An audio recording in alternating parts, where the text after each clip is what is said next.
네, 여러분 반갑습니다. 오늘은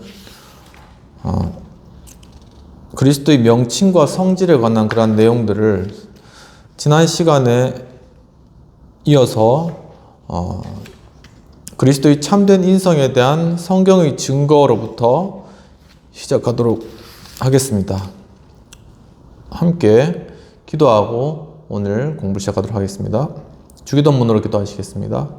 하늘에 계신 우리 아버지여, 이름이 거룩히 여김을 받으시오며 나라의 임하옵시며 뜻이 하늘에서 이룬 것 같이 땅에서도 이루어지이다.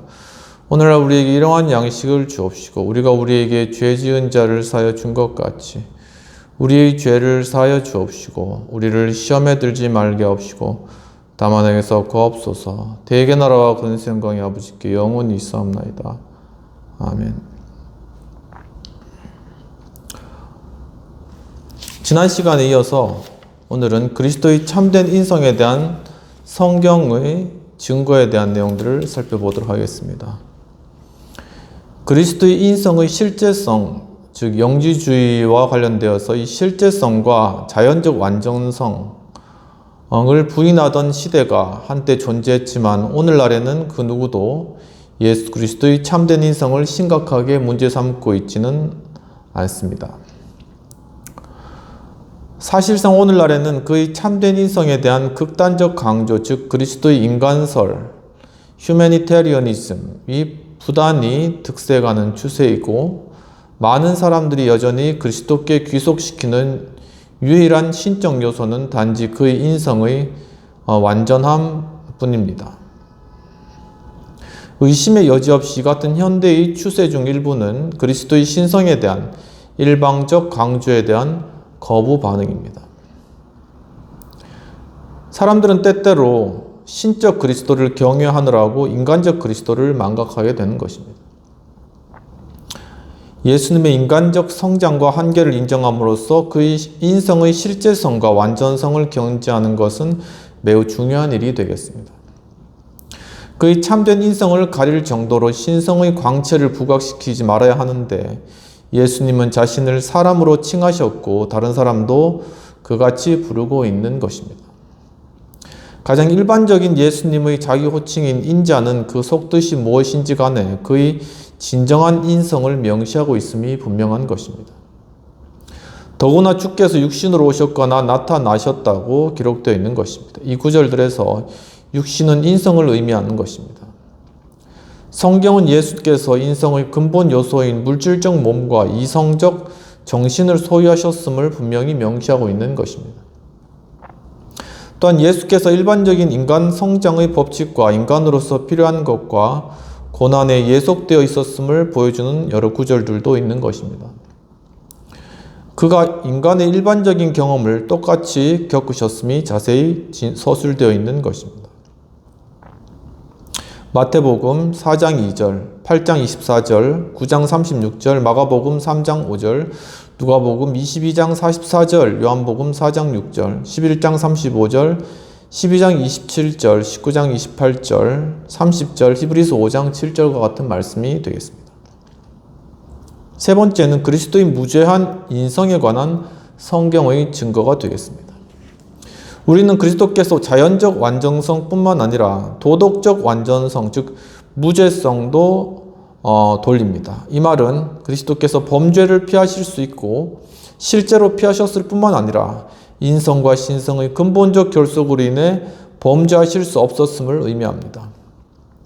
말티뇨, 어빙, 맨켄, 홀스텐, 플라이더러는 그리스도의 무죄성을 부인했지만 성경은 다음의 구절들에서 이 사실을 명확히 증거하는 것입니다. 그리스도는 사법적으로 죄로 삼은 바 되셨지만 윤리적으로는 유전적 부패와 자범죄로부터 자유로우셨습니다. 그는 도덕적 과오를 범하신 적이 없습니다. 또한 제자들과 함께 우리의 죄를 사하여 주소서라고 기도하지 않으셨습니다. 그는 그의 대적들에게 자신을 죄로 책잡아 보라고 도전하실 수 있으셨습니다. 심지어 성경은 그를 이상적 인간의 구현체로 묘사하고 있는 것입니다. 더욱이 예수께서 애용하신 인자라는 명칭은 그가 인성의 완전한 이상에 부합되는 분임을 암시합니다. 네 번째는 그리스도의 양성의 필요성입니다. 앞의 내용에 비추어 볼 때 오늘날 많은 사람들이 그리스도의 양성을 상정할 필요성을 느끼지 못하고 있는 듯 합니다. 그들에게 있어 예수는 일개 인간에 불과한 것입니다. 그러나 그들은 동시에 그에게 신적 가치를 귀속시키거나 그 안에 하나님의 내재나 성령의 내주하심으로 인한 신성의 존재를 인정해야 할 당위성을 느꼈습니다.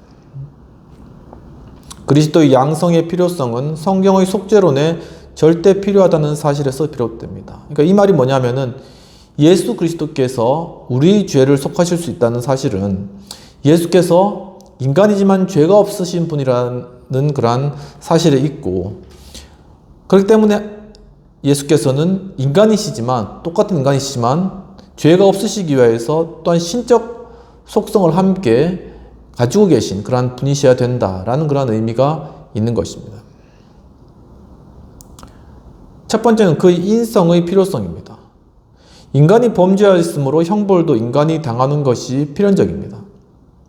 더욱이 형벌의 감내에는 육신과 영혼의 고통이 포함되는데 이는 오직 인간만이 할 수 있는 일인 것입니다.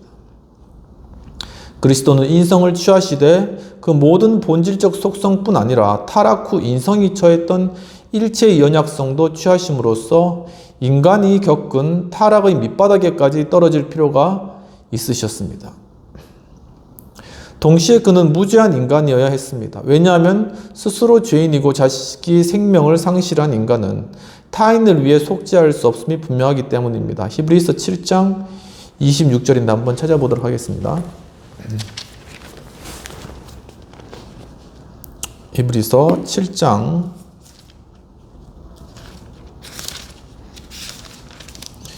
26절 이러한 대제사장은 우리에게 합당하니 거룩하고 악이 없고 더러움이 없고 죄인에게서 떠나 계시고 하늘보다 높이 되시니시니라 라는 그런 말씀입니다. 이와 같이 이제 악이 없고 더러움이 없다라는 것이 똑같은 인간이시지만은 그리고 죄인에게서 떠나 계신다, 하늘보다 높이 되신다라는 그런 것입니다. 오직 인류의 고통을 체험적으로 알고 일체의 시험을 극복한 진정한 인간인 중보자만이 인간의 모든 경험, 환난, 유혹을 체열하실 수 있다는 것이죠. 그러니까 인류의 모든 고통, 이런 것들을 다 감내하시면서도 또한 일체의 시험을 받으시면서도 그것을 극복해야지만이 인간이 당한 고통과 또한 또한 인간이 진 어떤 죄의 무게, 이러한 것들에 대해서 동일한 입장에서 그러한 것들을 해결하실 수 있는 그러한 분이시라는 것이죠. 관련된 부분이 히브리서 2장 17절 한 구절만 보면 그러므로 그가 범사의 형제들과 같이 되심이 마땅하도다. 이는 하나님의 일에 자비하고 신실한 대제사장이 되어 백성의 죄를 속량하려 하심이니라 라는 그런 말씀이 있습니다. 두 번째는 그의 신성의 필요성입니다. 하나님의 구원 계획의 중보자가 또한 참 하나님이어야 함은 절대 필수적인 것입니다. 이것이 필요한 이유는 첫 번째로는 그가 무한히 값진 희생 제사를 드리고 하나님의 율법에 온전히 순종하기 위한 것입니다. 두 번째는 그가 하나님의 진노를 구속적으로 감당함으로써 다른 사람들을 율법의 저주로부터 해방시키기 위해서이라는 것입니다. 세 번째는 이미 성취하신 사역의 성과를 믿음으로 그를 영접하는 사람들에게 베푸실 수 있기 위해서인 것입니다. 즉, 예수께서 하나님이시기 때문에 하나님의 율법에 온전히 순종하실 수가 있고, 또한 그가 하나님의 진노를 구속적으로 감당하고 다른 사람들을 율법의 저주로부터 해방시키는 이러한 일들이 신성을 가지시기 때문에 가능한 것이고, 이미 성취하신 사역의 성과를 믿음으로 영접하는 사람들에게 베푸시기 위해서, 구원과 관련된 이러한 사역들을 위해서는 그가 참 하나님이어야 된다라는 것이죠.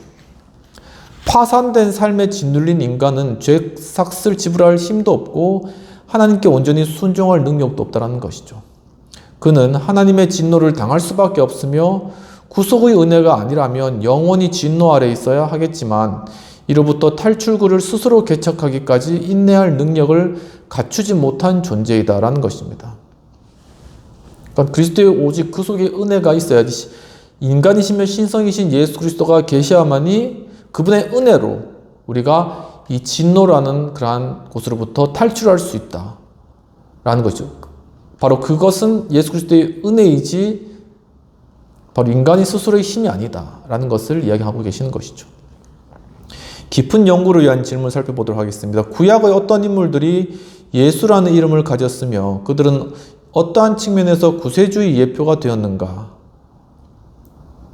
그리고 소유격이나 대명사 전미화가 붙지 않은 단순한 메시오 칭호가 구약 성경에 있는가라는 그런 질문들. 달 많은 유대 묵시문학 속에 이 명칭들이 출현하는 것을 과연 어떻게 설명하고 있는가라는 부분. 구약 성경에서 여호와의 기름 부음 받은 자, 그의 기름 부음 받은 자, 나의 기름 부음 받은 자라는 표현은 항상 의미가 동일한 의미인가? 그리고 신자들이 그리스도의 기름 부음에 참여한다는 사상은 과연 어디에서 유래하였는가라는 부분. 인자, son of man의 어원으로서 추정되는 아람어 명칭은 단순히 사람을 뜻한다는 견해를 어떻게 생각할 수 있는가? 예수께서 단지 미래적인 의미에서 그 명칭을 사용하셨다는 바이스와 슈바이처의 견해를 어떻게 생각하는가?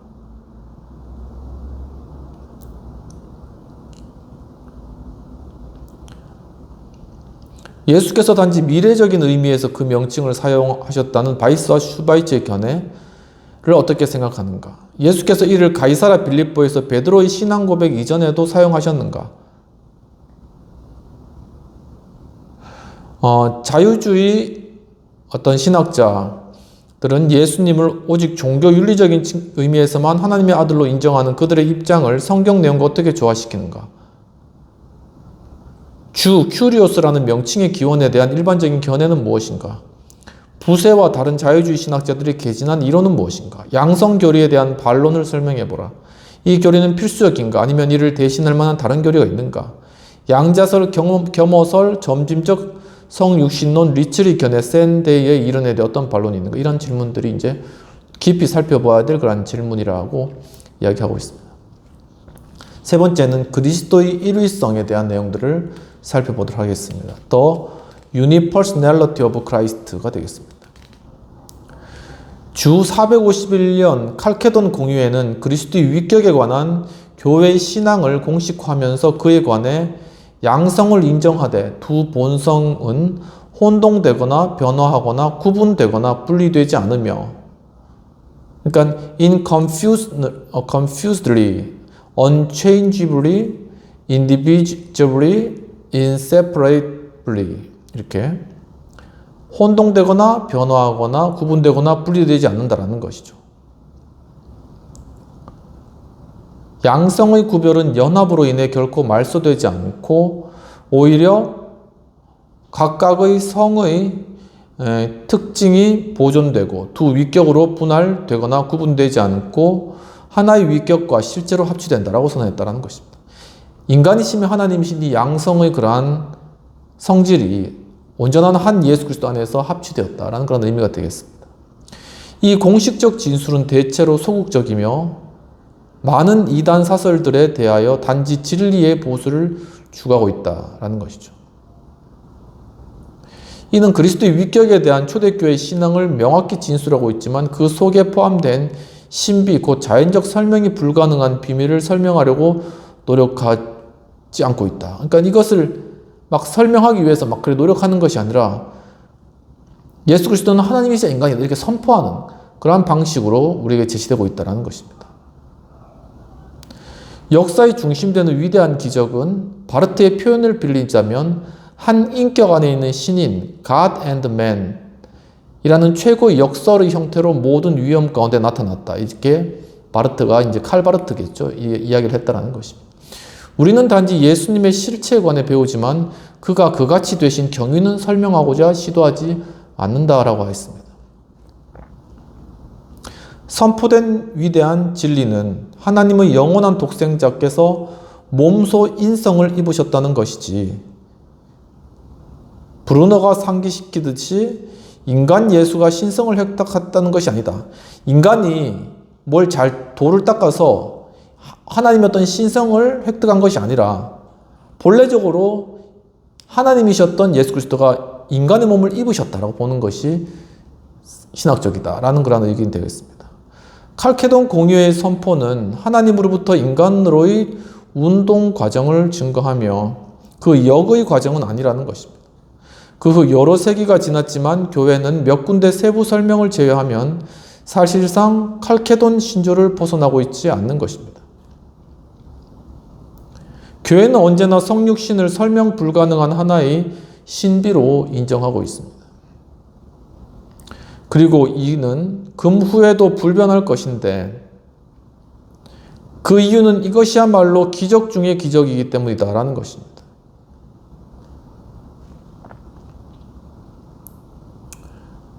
세월이 경과하면 예수 그리스도의 인격에 대한 심리학적 설명이 수차 시도되었지만 전부 실패할 수밖에 없다. 심리학적으로 보든 어떻게 보든 예수 그리스도 하나님이 인간의 몸을 입으셨다. 이게 설명이 안 된다라는 것이죠. 이게. 그냥 성경상 선포라는 것입니다.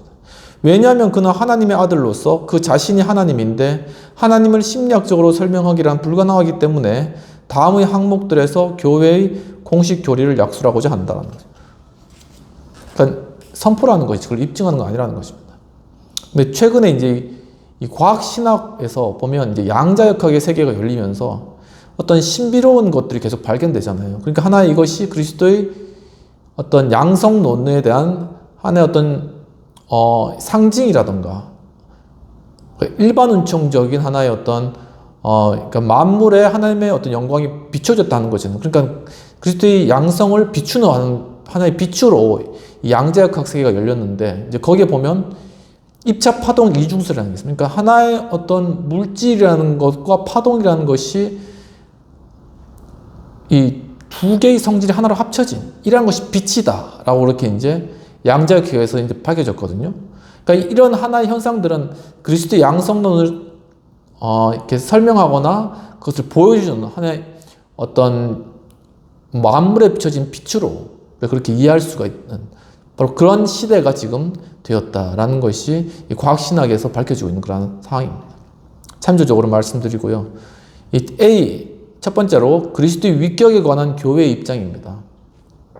첫 번째, 성질, 내추럴과 위격, 페르존의 용어 정의가 되겠습니다. 본 교리를 올바로 이해하기 위해서 여기에 사용되는 성질과 위격의 정확한 의미를 파악해야 되는데 성질은 어떤 사물로 그같이 되게끔 하는 본질적 속성들의 총합을 의미합니다. 성질은 누구나 공통적으로 갖는 실체, substance와 그에 딸린 일체의 근본적 특성들로 이루어져 있는데 위격, 인격은 이성을 부여받은 완전한 실체이며 따라서 그 자신의 행위를 책임질 수 있는 주체다라고 이야기를 하고 있습니다.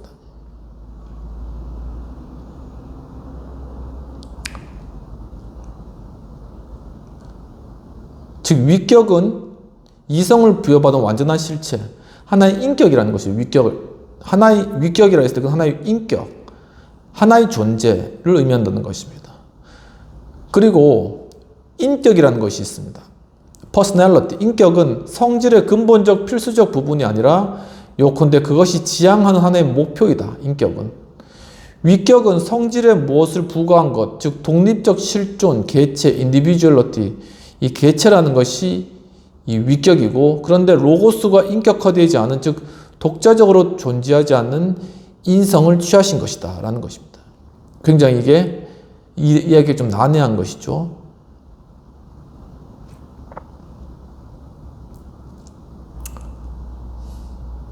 즉 하나의 인격이라는 것은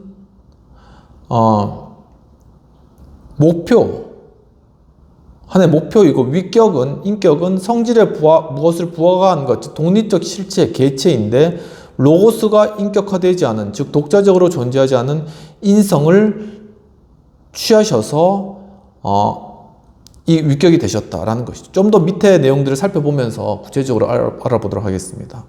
두 번째, 교회적 견해의 명제적 진술입니다. 첫 번째, 중보자 속에는 오직 한 인격, 즉 곧 불변하시는 로고스가 존재한다라는 것이죠. 하나의 인격이라는 것입니다. 뭐 두 개가 있는 것이 아니라 하나의 인격. 로고스는 그리스도의 인격의 기초가 된다라는 것이죠. 인격, 그 위격의 기초가 되시고, 그러나 중보자의 인격을 오직 신적인 것으로 말하는 것은 잘못이다라는 것이죠. 성육신을 통해서 그는 양성으로 이루어진 복합적인 인격이 되셨다. 그는 신인인 것이다. 그리스도의 지금 성질을 이야기하고 있는 것입니다. 두 번째, 그리스도의 인성 자체가 하나의 인격, 휴먼 퍼슨을 구성하진 않는다라는 것입니다. 로고스는 인간 인격을 택하지 않았고, 그랬다면 중보자 속에 두 인격이 존재하게 되는 것인데, 단순히 인성을 취하셨다라는 것이죠. 브루너는 우리가 죄악된 인격을 소유하고 있는 시점에 예수 그리스도께서 로고스의 신적 인격을 소유하고 계신다, 또는 차라리 신적 인격이다는 사실이야말로 그 인격의 신비라고 선언하고 있습니다.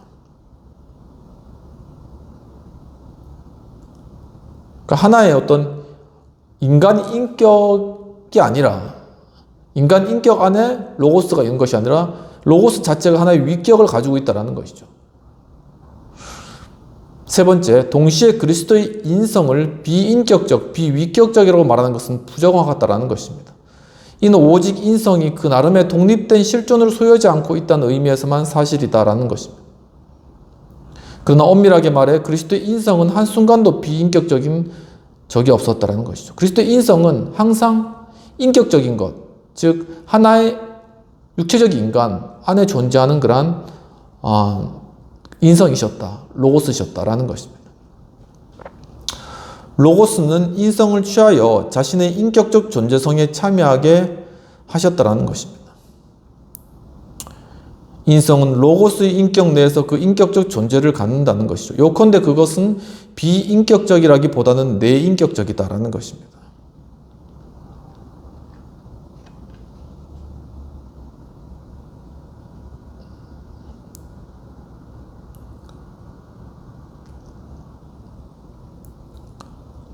그 인성이라는 것이 로고스와 합쳐진다라는 것이, 인성이라는 것이.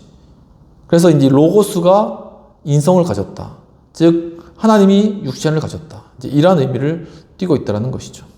네 번째가 되겠습니다. 바로 그 때문에 그리스도의 인성을 미완성 내지는 불완전하다고 말하는 것은 부당하다라는 것이죠. 그의 인성은 그 성질에 속한 모든 본질적 특성들을 빠짐없이 구비하고 있을 뿐 아니라 또한 하나님의 아들의 위격 안에서 개체, 곧 위격적 실체, 실존을 가지고 있다는 것입니다. 다섯 번째, 이 위격적 실존은 의식 및 자유의지와는 혼동되어서는 안 된다는 것이죠. 의식, 자유의지, 이거하고 위격적 실존이 같은 것은 아니다라는 것입니다. 그리스도의 인성이 본래적으로 독자적으로 위격적 실존을 소유하지 않았다는 것이 곧 의식과 자유의지도 갖지 않았음을 의지하는 것은 아니라는 것이죠.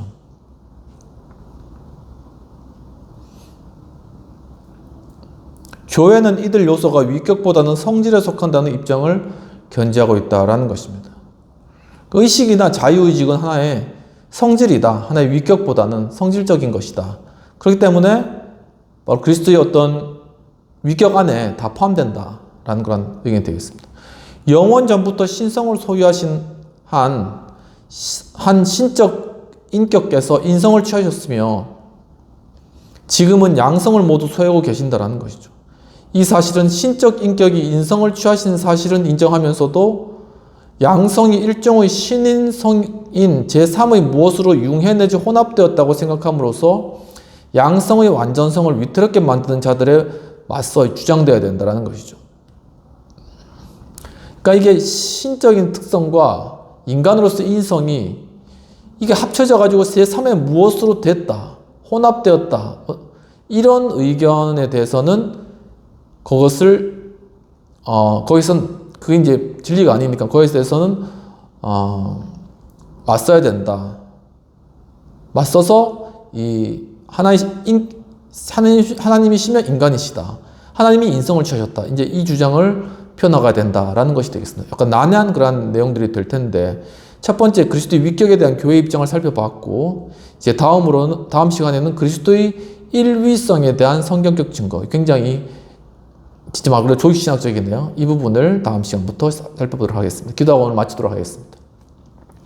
하나님 아버지시여, 참으로 오늘 또한 그리스도의 그 일위성, 그리고 하나님께서 인성을 취하심으로 한 위격이 되셨다라는 그러한 부분들을 우리가 쉽게 이해할 수는 없지만, 바로 그것에 하나님의 본질과 실체가 계시며 존재하시며, 또한 참으로 그 하나님이시며 인간이신 그 예수님, 그분을 우리가 좀 더 명확히 알 수 있는 복된 시간 주심을 감사합니다. 우리가 정말 이 공부를 계속 해나감으로 말미암아 그리스도께서 어떤 분이신지에 대해서 신학적으로 더욱 깊이 알아가고, 그 가운데 정말 살아 이 땅 가운데 역사하시며, 또한 우리가 동일한 몸을 가지시고 또한 하나님이신 그 예수 그리스도, 그분을 깊이 알아감으로 주님과 더욱더 저희들이 가까워지고 닮아가는 그러한 시간들로 이 시간을 사용하시고 있는 데 없어서 감사하고, 모든 말씀 우리 주 예수님 이름으로 기도합나이다. 아멘. 오늘도 공부에 참여해주신 여러분 감사합니다. 한 주간도 지금 이제 7월인데 또 즐거운 또 한 달 되시기를 바라고, 또한 또 날씨가 더워졌는데 건강 잘 유지하시기를 바랍니다. 감사합니다.